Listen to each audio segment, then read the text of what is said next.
I'm Coach Donovan, and we're going to go through a 6-phase warm-up. We're going to warm up our upper and our lower body. We're going to roll out. We're going to stretch. We're going to do some corrective exercise. We're going to do some activation. And then we're going to do a total body movement for movement prep. And then we're going to do another movement for sparking our nervous system, something a little bit more explosive. So let's get started.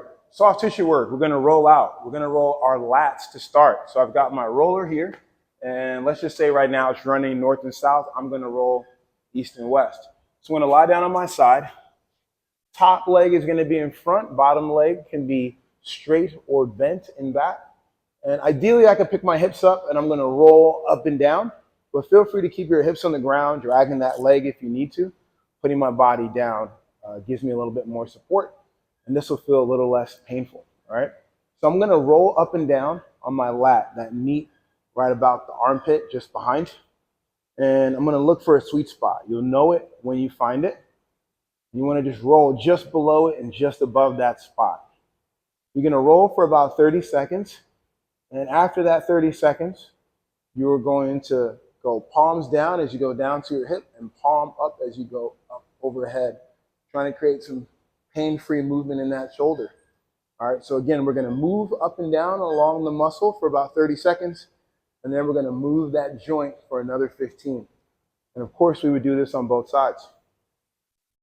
The next thing we're going to do is roll our quad. So the roller is going to pretty much be in the same position.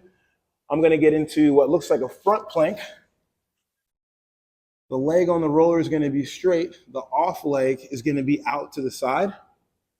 And I'm just going to roll up and down, trying to find the sweet spot in that quad. Feel free to turn your foot outward, turn your foot inward. Doesn't have to be right in the middle of the quad. Same idea, you find that spot, you roll just above it, just below it for about 30 seconds. And then you're gonna rest on that sweet spot. You're gonna hit some leg curls, kind of loosening up that quad, getting some space in the knee. You might even feel it in your hip. All right, and once again, we would do this on both sides. After that, we're going to stretch. So I'll show you what we'll do for the lat.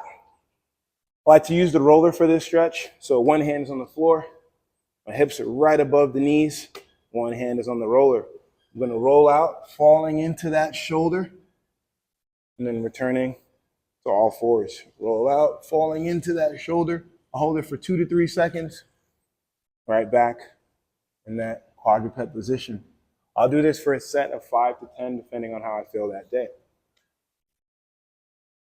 After that, we'll get into that quad and hip flexor.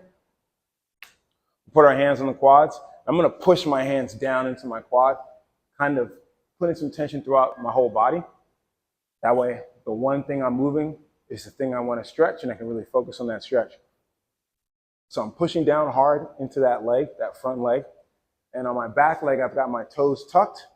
So I've got some tension going through that glute, maybe a little bit in that hamstring. And that's going to allow for a deeper stretch in the hip flexor and quad. I'm rocking back and forth for about 30 seconds. And you'll notice I'm not moving very much, but I feel pretty intense stretch because of all the tension everywhere else, kind of pulling on that area. The same idea, I'm going to move for about 30 seconds, but then I'm just going to hold it for 15 at that end range of motion. I should be trying to go deeper and deeper with every rock. And then again, holding for 15 at that end range of motion. And once again, we would normally do both sides. Now we'll get into our corrective exercise. Our first movement is going to be an over and back.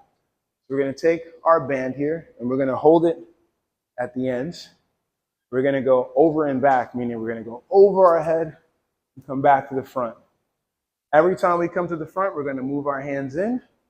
We'll go over and back and move our hands in.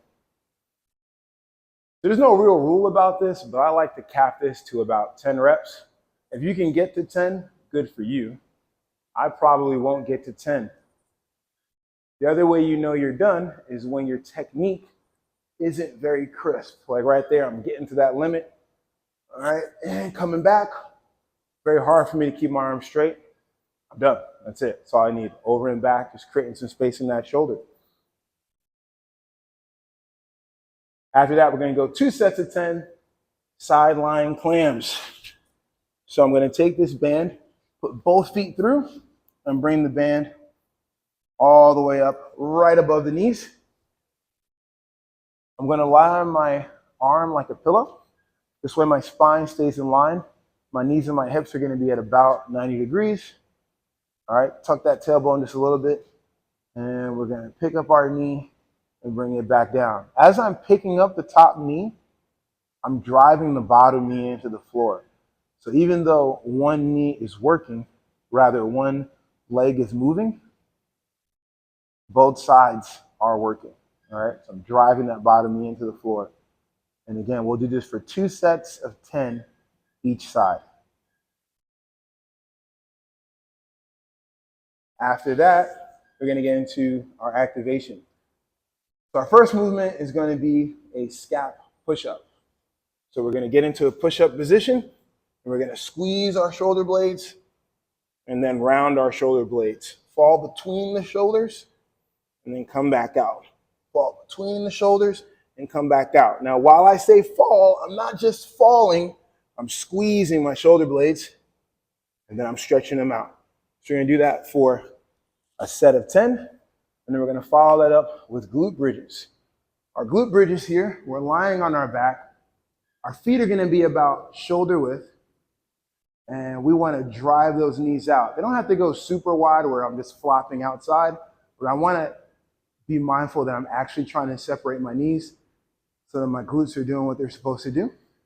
All right, knees go wide, and you want to make sure your big toes stay down on the floor. You're going to press your lower back against the floor and then raise up. We're going to do this for 1 minute. So it's up to you what kind of pace you want to do, but don't rush it. A minute is a minute. If you're doing it well, a minute's not going to feel great. It just is what it is, but you want to keep it under control as you work up and work on the way down. Don't just fall down, work up and work on the way down. All right, 1 minute of these.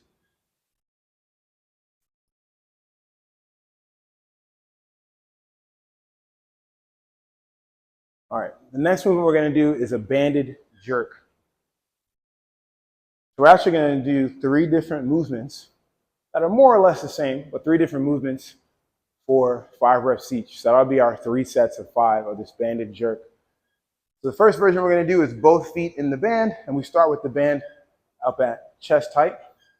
I'm going to squat down as I press overhead. So as I drop, I press. Go where you can go. There's a chance that you're probably not going down into the bucket. I'm not even going all the way down into the bucket. That's okay. Do what's appropriate for you. So we'll hit 5 with both legs.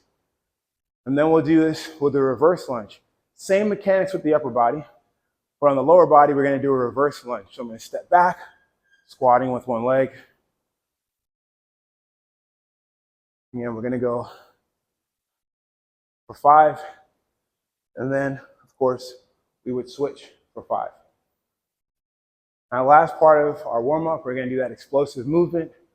We're going to do burpees. We're going to go 3 sets of 5 burpees. So there's 2 ways we could do this. We could do a full burpee with a jump where we hold the squat on the landing. We could do it with arms being bent, or we could do it with arms straight. Arms being bent being the harder version, as I have to pretty much do a push-up. So I'm going to do 1 set of 5. The first 2, I'm going to show you doing it with the full push-up. And then the last 3 are going to be with the straight arms, the locked out arms, slightly easier version, slightly quicker version too, because we're not falling all the way down. So again, first 2 will be the full version. Last 3 will be the easier version. So I'm going to drop down, jump, and hold. Then reset. Jump down, jump, and hold. And then with straight arms, same idea. And hold. All right.